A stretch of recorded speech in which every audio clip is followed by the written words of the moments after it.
ہاں نا یار، یہ قیدیوں کی طرح نہیں رکھو یار. اب وہ سود کا سارا غصہ ان پر کیوں اتارے بھائی؟ یاسین انسان بن جا. سود کا سارا غصہ ان پر اتارا جیسے کہ بیچارے یہ تو بڑے شریف لوگ ہیں. تو عرض یہ کر رہا تھا کہ امام مالک رحمۃ اللہ علیہ کے پاس ایک آدمی آیا اپنا مسئلہ لے کر. اس نے کہا امام صاحب، اور امام مالک رحمۃ اللہ علیہ مدینہ طیبہ کے بڑے امام تھے، بڑے عالم تھے. کہا حضرت مسئلہ یہ کہ میں نے ایک آدمی کو دیکھا کہ اس نے شراب پی ہوئی تھی، شراب میں دھت تھا اس کے نشے میں، اور اس نشے کی حالت میں وہ چاند کو پکڑنے کی کوشش کر رہا تھا.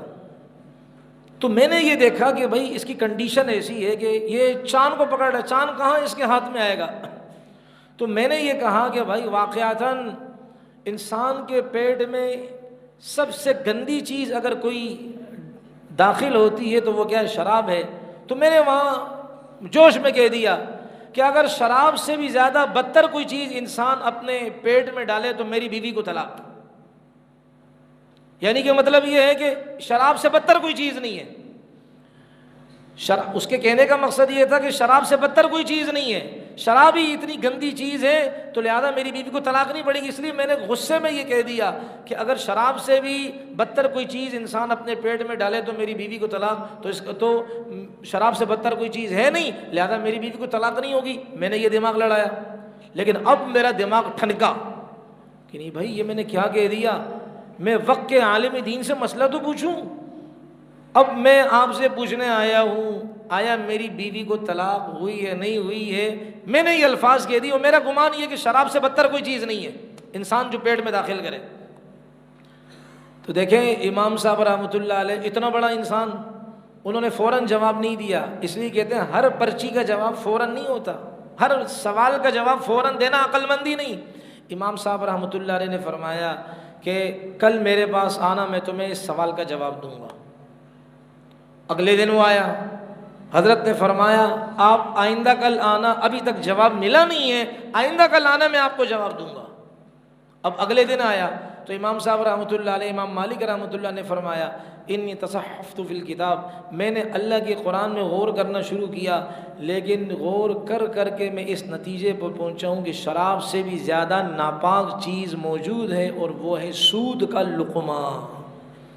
سود کا لقمہ سب سے خطرناک ہے، اس لیے کہ اس لقمے کے خلاف اللہ نے جنگ کا اعلان کیا ہے. شرابی کے خلاف اللہ نے جنگ کا اعلان نہیں کیا، تو یہ زیادہ خطرناک ہے. لہذا تمہاری بیوی فارغ، تمہیں اپنی بیوی کو تم نے کہہ دیا ہے، طلاقیں اس کو پڑ گئی ہیں.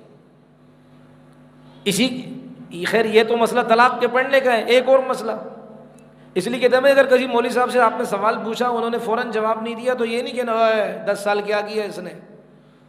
تو بھئی 10 سال آج والا مسئلہ تھوڑی پڑا تھا، نیا جو جدید مسئلہ ہے تو اس کو ذرا قرآن و حدیث سے جوڑنا پڑے گا، وقت لگے گا، تو پھر جا کر کیا ہے. ایسے ہوائی فائر کرنا یہ عقل مندی کی بات نہیں ہوتی ہے. ڈاکٹر کے پاس جب کوئی سیریس کیس جاتے ہیں نا، وہ کیا کہتا ہے کہ خون کے سیمپل لیتے ہیں اور پھر وہ لیبارٹری میں جاتے ہیں. بعض تو 24 گھنٹے میں دے دیتے ہیں، جواب آ جاتا ہے، بعض میں 3 دن بھی لگتے ہیں، اس سے زیادہ بھی لگتے ہوں گے، تاکہ صحیح تحقیق کر کے مریض کے مرض کو پکڑ لیں پھر اس کا علاج کریں. تو اسی طریقے سے یہ ہمارے ڈاکٹر ہیں. تو اس امام مالک رحمۃ اللہ علیہ نے یہ جواب دیا 2 دن بعد. ایک مسئلہ اور ان سے ہٹ کر کسی اور، غالباً قاضی ابو یوسف رحمۃ اللہ علیہ کے بارے میں آتا ہے کہ نہیں، اور کے متعلق آتا ہے کہ ایک آدمی نے اپنی بیوی سے کہا کہ بھائی تجھے طلاق اگر تو چاند سے زیادہ خوبصورت نہ ہوئی. اب یہ کوئی طریقہ ہے یار، جس گام میں جاؤ تو بیوی کو طلاقیں دو، مطلب یہ کوئی عقل مندی بھی تو نہیں ہے نا. لیکن اب چلو ہو گئی، لہذا بھائی انسان احتیاط کرے. کہتے ہیں کہ جب انسان شادی کرے، شادی سے پہلے شادی کے مسائل علماء سے موٹے موٹے پوچھ لے، طلاق کے مسائل، تاکہ اللہ نہ کرے اس نے ایسے الفاظ کہہ دی حقیقت میں وہ طلاق ہو، تو ایسے الفاظ کا انتخاب نہ کرے، اس کے مسائل موٹے موٹے پوچھ لیں. یہاں صرف آتے ہیں جی مولوی صاحب فارم بھرنے کب آئے، نکاح فارم کب بھریں، ہاں مولوی صاحب فیس کتنی ہوگی، ڈبل شاہ. وہ فیس کو تو چھوڑ، پہلے بھائی جو موٹی موٹی باتیں ہیں، چلو اب شکر ہے کچھ تھوڑا بہت آ رہے ہیں، وہ دعائیں سیکھنے کے لیے آ رہے ہیں کہ جی وہ ذرا دعائیں سکھا دے تاکہ پوری زندگی ہماری کیا ہے، ہماری لائف اچھی گزرے. چلو شکر ہے اب اس پر آ رہے ہیں. تو بھائی موٹے موٹے مسائل، بیوی کے حقوق کیا ہیں، بیوی کو بیوی کا درجہ دیں، والدہ کو والدہ کا درجہ دیں۔ اسی طرح خاتون کو چاہیے کہ بہو کے کیا ہے اس کی ذمہ داریاں ہیں، تو تاکہ بہو کو تکلیف نہ ہو۔ بہو کو بھی چاہیے ساس کے کیا خدمات ہیں وہ ضروری ہے۔ شادی کوئی کھیل کود کا نام تو نہیں ہے، شادی کر لیتے ہیں اور پھر بیوی کے حقوق ادا نہیں کرتے ہیں۔ پڑھے لکھے بعض جاہل ایسے ہوتے ہیں، اور رسول اللہ صلی اللہ علیہ وسلم نے بڑی سخت وعیدیں بھی اس بارے میں فرمائی ہیں۔ حضرت مولانا حکیم اختر صاحب رحمۃ اللہ علیہ، شیخ العرب والعجم، حکیم اختر صاحب رحمۃ اللہ علیہ کا نام سنا ہوگا آپ نے، جامعہ اشرف المدارس کے جو پڑھے تھے۔ انہوں نے فرمایا میں نے کتنے لوگوں کو ایسے دیکھا کہ موت کے وقت کلمہ نصیب نہیں ہوا، اور ریزن اور وجہ کیا تھی؟ وجہ یہ تھی کہ انہوں نے بیویوں پر ظلم کیے، ان کی حقوق ادا نہیں کیے۔ تو بھائی یہ تو زندگی کٹ جائے گی، آخرت والی زندگی جو بغیر کلمے کے گئے کیا ہوگا؟ جو قبر میں ٹھکائیاں لگیں گی، جو حشر میں ٹھکائیاں لگیں گی، بغیر کلمے کے جو مسلمان دنیا سے جائے اس کا کیا حال ہوگا؟ اس لیے بھائی شادی جو ہے نا صرف 2 دن کی خوشی کا نام نہیں ہے۔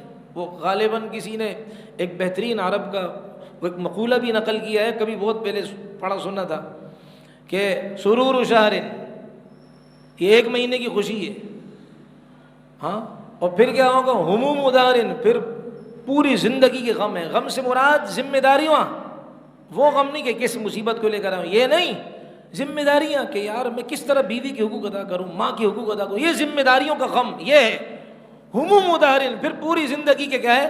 غم ہے۔ اور پھر کیا ہوگا؟ قصور ظاہرن، کمر کیا ہوگی؟ جھک جائے گی۔